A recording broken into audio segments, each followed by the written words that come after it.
a talk about the case study, so nothing about fancy technology that will happen in the future, but something about the past. It's a bit of a special showcase for me because it's the first real project that we start with news. And in our company, we love challenge, so we decided to use a really big project for our first real life news one. So I'm the same boy than yesterday, a bit more confused. I don't know exactly why, but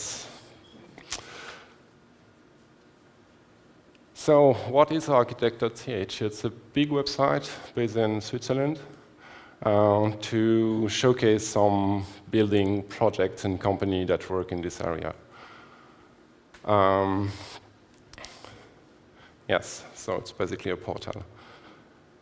There are something like more than 2,000 reports. They have reports for huge buildings, small building, villa, house, whatever. And they have 10,000 companies inside the website. So the website is a lot about a link between documents to say, okay, for this project, this company has been involved and stuff like this.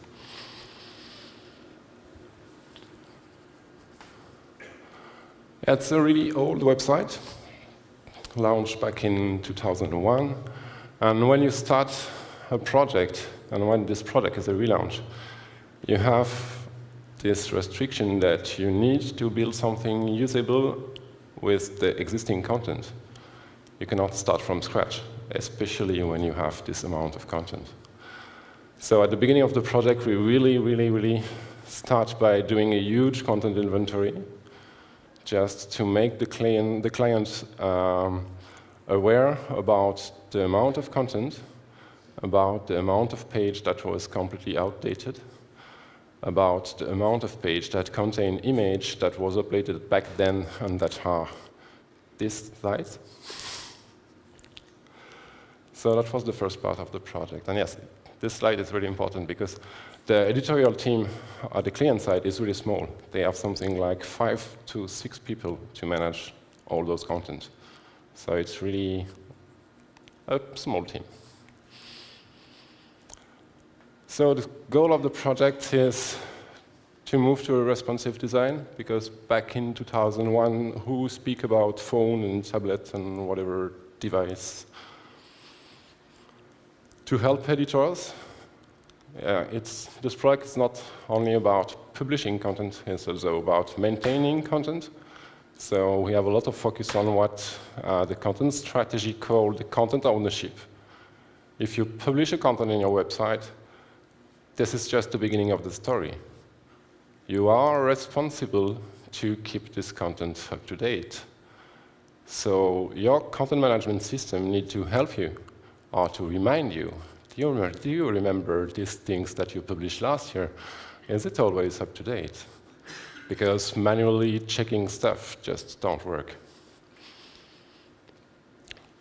It's really a search-centric project. The previous website has something like a huge navigation tree with something like 200 links.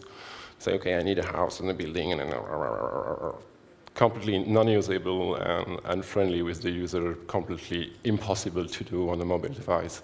So we decided to go really search-centric. And the relaunch was just the first part of this project. We continue to work on the project every month. So we need a solid foundation, really clean and really easy to maintain, to be able to add feature month after month during the next few years. So how did we proceed? I just say before that we start with this content inventory because it's really important that the customer know how many works the editorial team will have during the project. And based on this content inventory, we start building the project planning, because the most constrained part of the project was the content editor. So, okay, you have something like 2,000 documents to review. How many documents can you review every day? Or maybe 10, 20, 40. Okay, based on that, we can have time for something like 5 months to build the project, and you have the time in parallel to improve the content.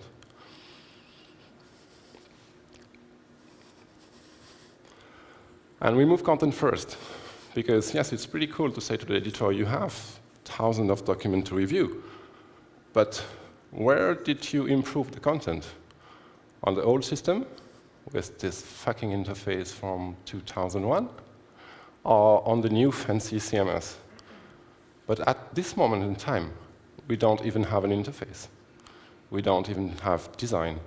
We don't even have speaking about user experience or whatever. So you don't have anything to do inline editing.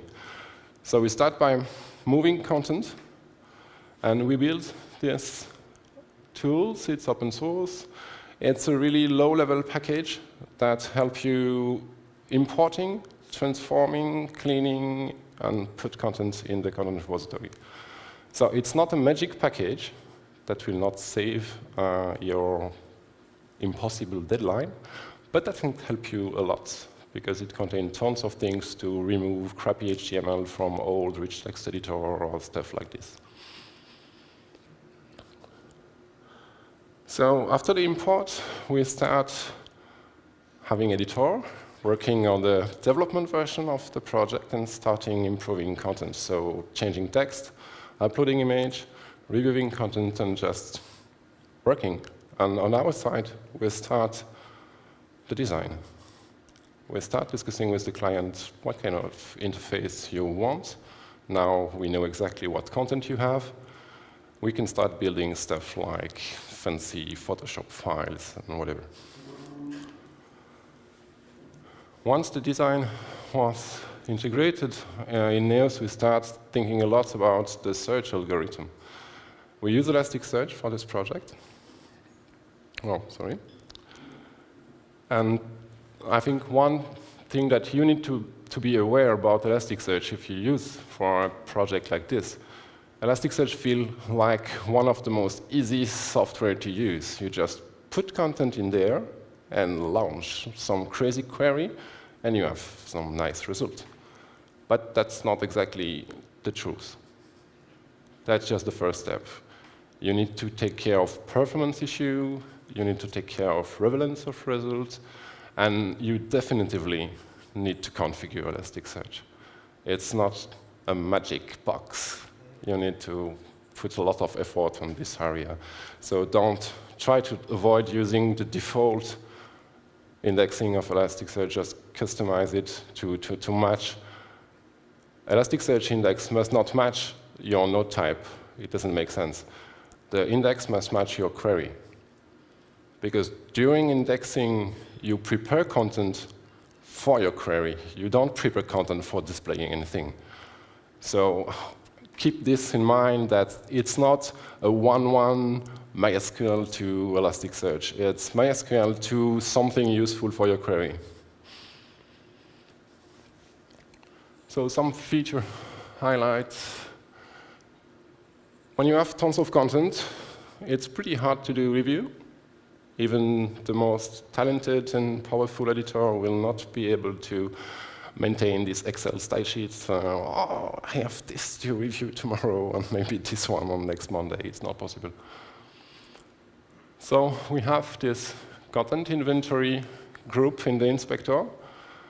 It's not a mandatory field, but it's a guideline for the editor. If you work on a document that don't have any value here, please try to fill.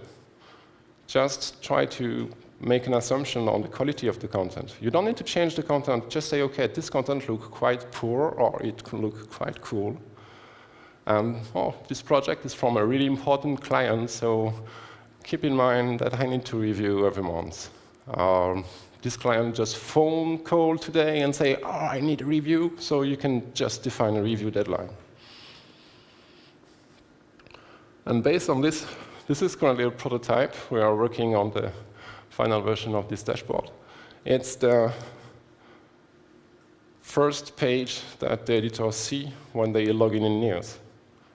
It's something like what to do today if you don't have anything to do.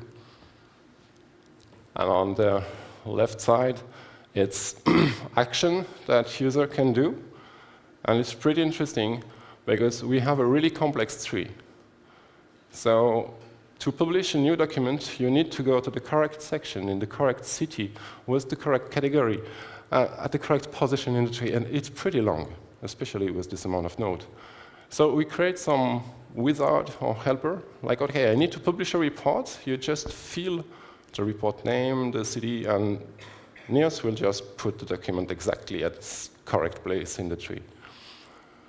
The second column is some export utility that exports some XML or some CSV file, because the client uses parts of the content from the website to do print.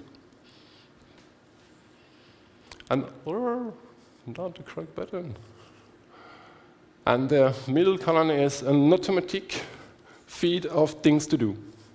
We don't display everything that needs review, because the column will be quite huge and depressive for the editor.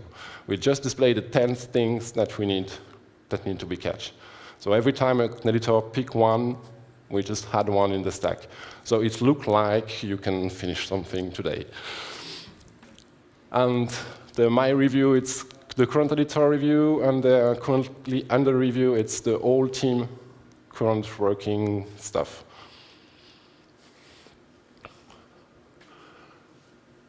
That's another challenge, and I think Sebastian speaks a bit about this. Keep in mind that you build something that's an editor that a human will use. Try to improve the editing experience. Try to make this really slim. Don't write some documentation like, OK, create a document, add a 2-column, write text. And no, it's just publish a report, and you have some meaningful interface with meaningful name. Naming is really important. Discuss a lot with your editor. Detect really early naming strangeness that you can have in the interface and improve this. It's really, really important. That's the result, for example, for publishing a new company profile.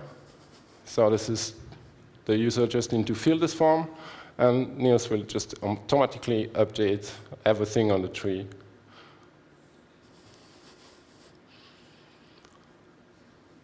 Content export. Sometimes it's pretty useful to reuse content from your website to something else.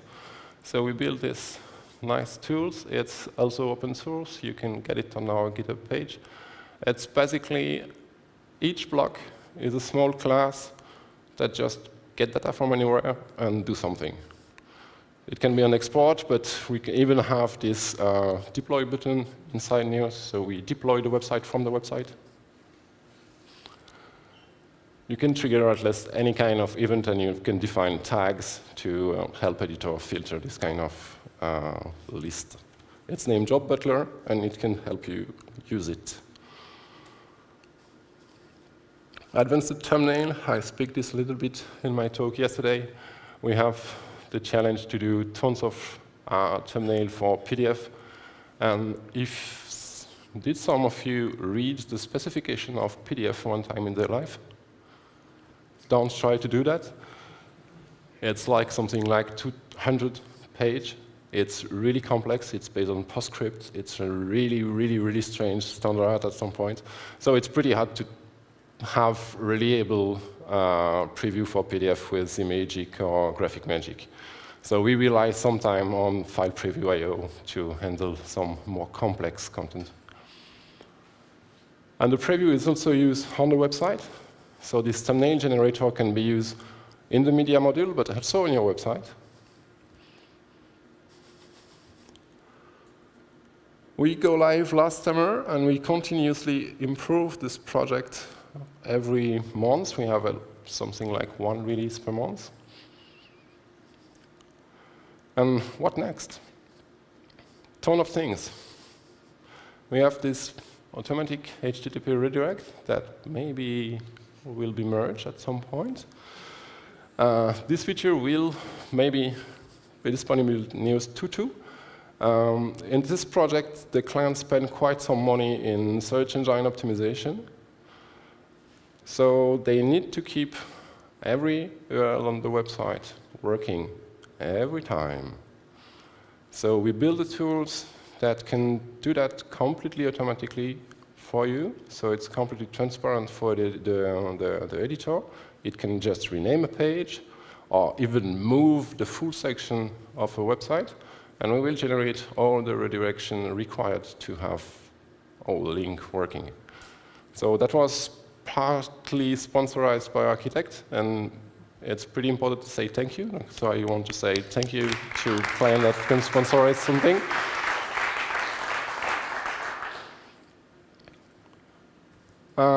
That's another project. Currently, I can showcase a bit the website later.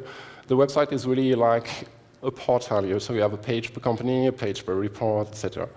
The client has an idea for doing some magazine that can just get content from the main website, but in a more nice design or complex design or magazine style, and having more activity in terms of new content generation that can improve search engine reference. And we have a project for a shop that will also be based on Molten, so hopefully at the end of this project we will release a package for integrating Molten with Neos. So that's how the website looks. The homepage is completely automatically generated. So it picks some non-really random stuff. Because the projects that are present on this website pay to be present on this website. And they know how many visits they have. So we integrate some kind of event to have some statistics per document. And we showcase on the homepage recent documents that don't have enough visits in the last few days, to try to avoid having some really visible projects and some other that are not lucky enough to be randomly selected by Elasticsearch. So that was quite cool to build. So this is my last slide, but I can just show you the live website.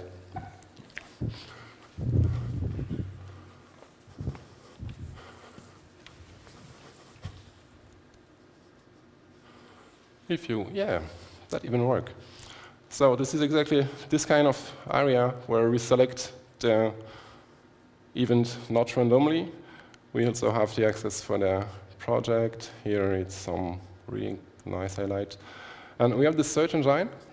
For example, you can, let's search some hotel. And you have hotel. The average response time of the search engine is something like 150 milliseconds. So it's pretty cool and fast. This morning, Sebastian spoke a bit about the TypoScript caching. And this is exactly in this kind of configuration where you just need to take a lot of care about caching. Because the client works all the day on this website. It updates something like 60 reports per day. And he wants to have this result immediately available on the search engine. So you need to flush not the whole cache for the search engine, but just the small parts. And that needs really a lot of attention, especially if you have aggregation, multi-query filter, where you need to explain to TypoScript, okay, for this cache segment, take care about this request argument, this one. One nice trick, the filter here, use some complex argument, request argument, so it's more or less an array of arguments. And there is a really nice EL helper named JSON helper, and you can stringify this huge array to use in your cache entry. That's a pretty nice way to generate some cache segment for a really complex query.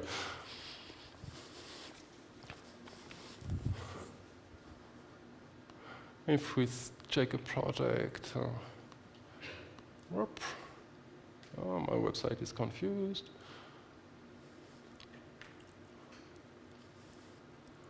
Let's get a good one.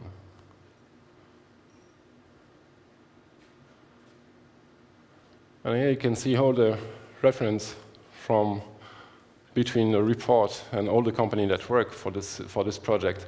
And during the project, we merged some change in NEOS. Oh, we merged it really recently.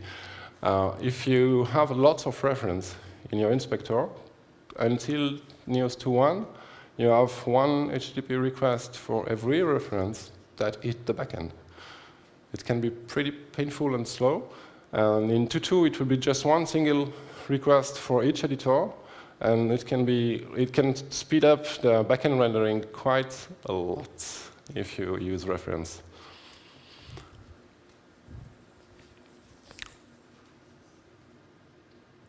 And if I can showcase because I see on Slack a lot of questions about, can NEOS handle tons of content?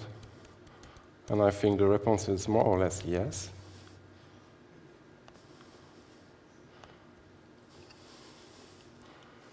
It can handle, the CR can handle really, really a lot amount of content without too much issue. Our pain point, it's here. If you have a huge amount of content, the node tree can be quite slow, really slow sometimes. And the tricks is to avoid having too much node at the same level. If you have 2,000 nodes at the same level, it will just break because it's just too huge to render.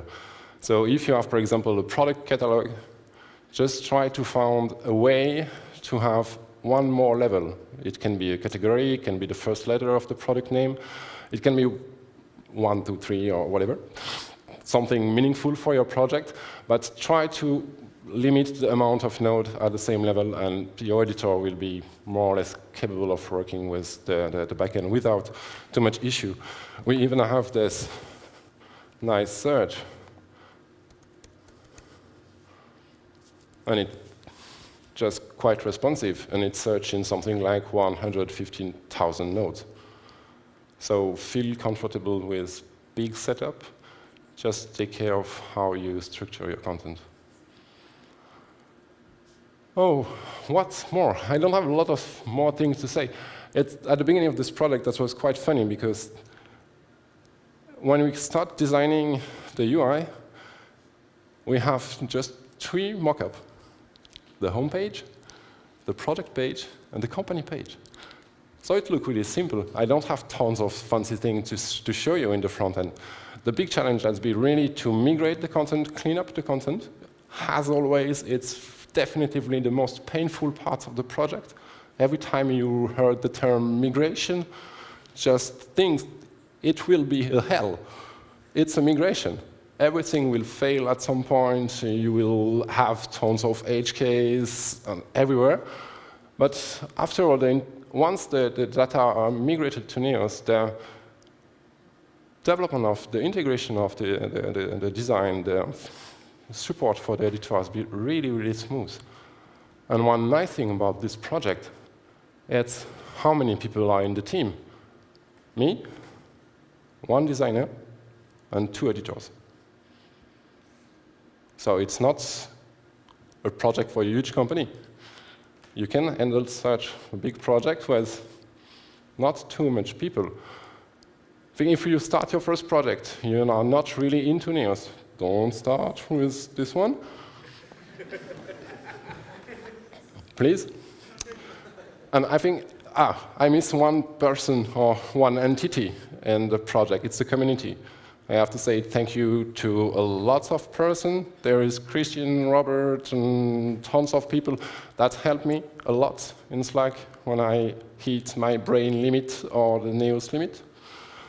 That's really important. If you start a project, feel free to come on Slack, ask questions.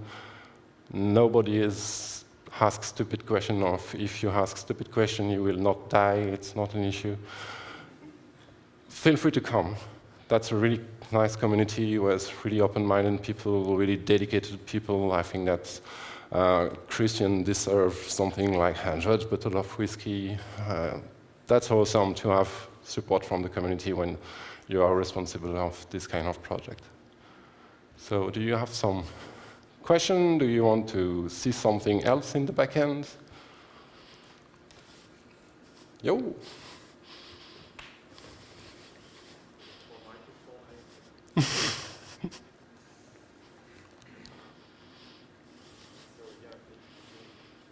Is it on? Yeah, okay. So you mentioned some pain points with so many nodes. Usually what we have some problems with Elasticsearch, the node index build, which can be quite painful. So how did you solve that?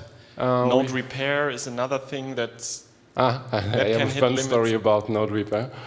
About the node index, we have a project package on GitHub. We use Beanstalk to handle the indexing. So we just have a command line that generates the jobs.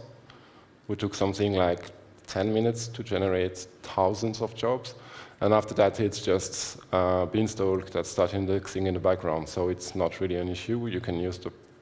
We will improve this package to be able to use Beanstalk even when you edit content. Because currently, every time you change a document, Neo synchronously updates Elasticsearch. If the document is pretty complex, or if you use lots of EEL query in your index configuration, it can be a bit slow. So we will move in this direction to have something like an asynchronous Elasticsearch support. About the node repair, I'm quite proud of the setup that we end up, but I think that we need to solve the issue that forced me to do this setup. We cannot run node repair on the production machine because we have not enough memory. The production machine is something like 8 GB of memory. Now we need 14 megabytes of memory to run node repair. Node repair took really long.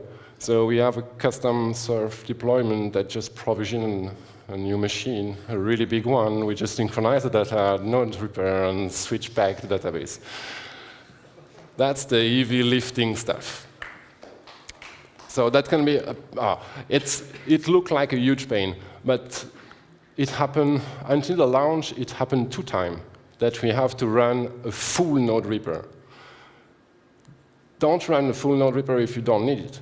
If you just had a content collection to one node type, just use node repair, node type, my new node type. And here we need just a few megabytes of memory to run in 5 minutes, and we can do it in the production system. But the full node repair is currently a pain. I don't test it, but we merged recently some change that will be available for 2.2 that will allow us to call the flushing of the persistence during the node repair without breaking the current request. So hopefully we will solve this, like every plugin in the node repair needs to flush completely the persistent status, because the main problem is that Doctrine just store everything in memory. And basically a node repair just loads all your content repository to memory. That can be complex with a big one like this.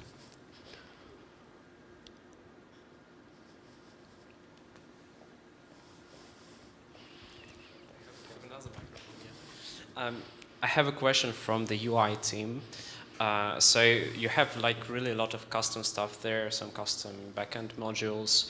So did you ever like hit limitations of the Neos UI with such a complex project? Would you rather want to like maybe perhaps build your own UI from some components, or like how did you struggle with Neos UI in any way doing such stuff? I think that one of the dream for this project is just to be able to remove completely the navigate component, because it doesn't make sense. Navigation can be done from the website. We have a huge search engine, so people will just use the website to find content. Nothing is really hidden. So if we can remove the navigate component and just let some wizard help editor putting nodes where they need to be, it could be really cool. Because we end up with some pretty stupid action like, oh, look, I just hide the home page. Why do you hide the home page? Oh, I don't know. I click on some random button and something really bad happened. And all the website was offline. Yes, because if you hide a page, all the subtree is not accessible, because you cannot build a path from the front end. So yes, hiding the navigate component can be really cool. And if we can offer more flexible UI to say, OK, in this context, I don't need this. Or maybe having a navigate component that just show the most recent thing, or the last report, or the one that need to be reviewed. For example, we have this dashboard to review stuff. But this dashboard can end up here in the navigate component with just some nice select box. Oh, give me what I can do today. And whoop, 10 nodes where you can work on. That could be really, really awesome. That can help the editor a lot.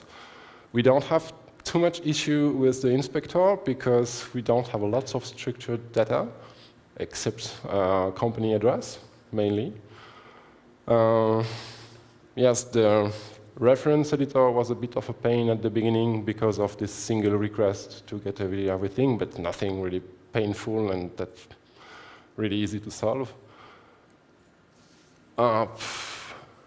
We have one complaint from the editor that I think that we can improve. It's the inspector group. We can have more than some groups somewhere. If you close everything, oh, we have this page, or this company, we have this PDF image, and we have the comment. And it just uses a lot of space visually. If you have 5 more, you don't even see the field from the last one. So maybe we can move to something like just a select box. Give me this group of field, and just render this list of field. That can also solve maybe the problem of the reference editor that refresh all the reference that you have in the node because everything is loaded at the beginning.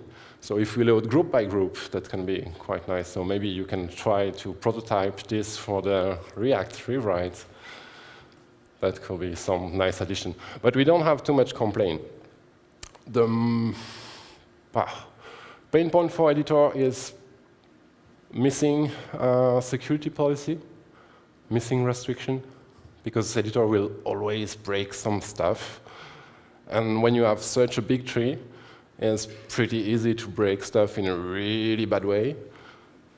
So take care to define security policy, take care to restrict the node type based on the current context.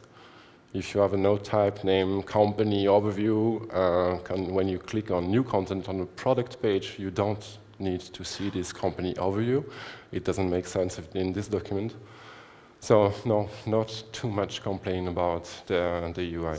Some missing feature for the media module. But here also, it's not really an issue in this case. Other question? One more. How do you handle custom URLs with so many nodes?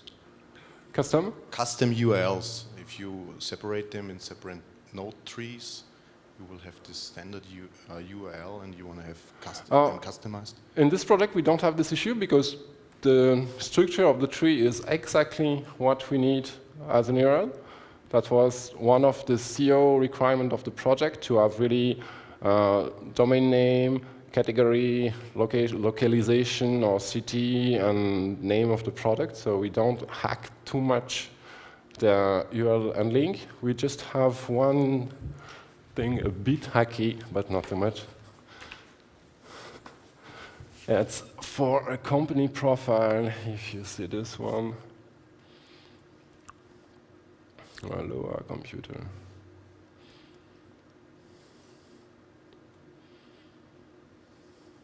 Hello.